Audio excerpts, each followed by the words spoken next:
दया आ गई उसको, तो उसने सोचा यार इसकी मदद करनी चाहिए, है ना।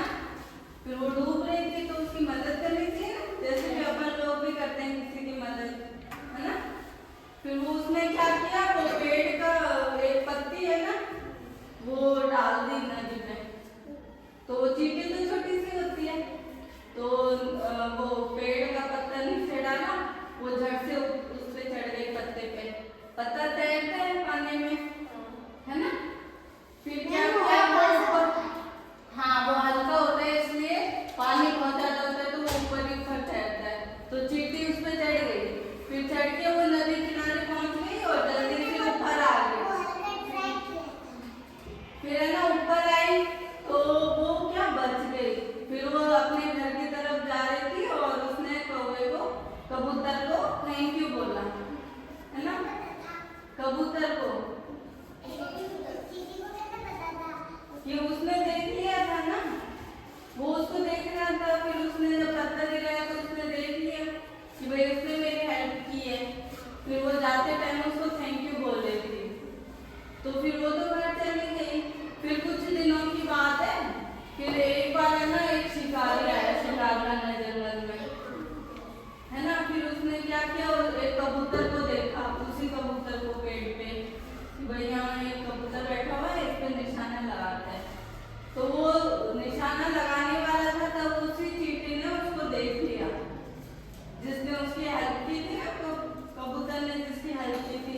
तो वो चींटी ने क्या किया, वो निशाना लगाने वाला था उस पे, मार देता गोली चलती तो, है ना। फिर उसने चींटी ने क्या किया, जल्दी से गई और उसके पैर में काट दिया। फिर वो चिल्लाया, ऐसे चींटी काटती है तब अपन ऐसे ऐसे करते हैं। फिर वो चिल्लाया, फिर उसका निशाना छूट गया, फिर कबूतर बच गया। फिर कबूतर आसमान में उड़ते हुए उसने भी देख लिया कि भाई चींटी ने हेल्प किया मेरी, तो फिर वो उड़ते टाइम उसने चींटी को थैंक यू बोला। तो इस कहानी से हमें क्या सीख मिलती है कि हम विपत्ति के समय में जो भी हमारी मदद करता है वही हमारा क्या होता है, सच्चा मित्र होता है। मजा आया ना, कैसी लगी आपको ये कहानी? बहुत अच्छी लगी ना। इसलिए है ना हमें किसी की मदद करनी चाहिए, है ना। कोई मुसीबत में हो तो उसकी हेल्प करनी चाहिए, ताकि क्या पता अपन भी मुसीबत में हो और वही हमारी हेल्प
बेटे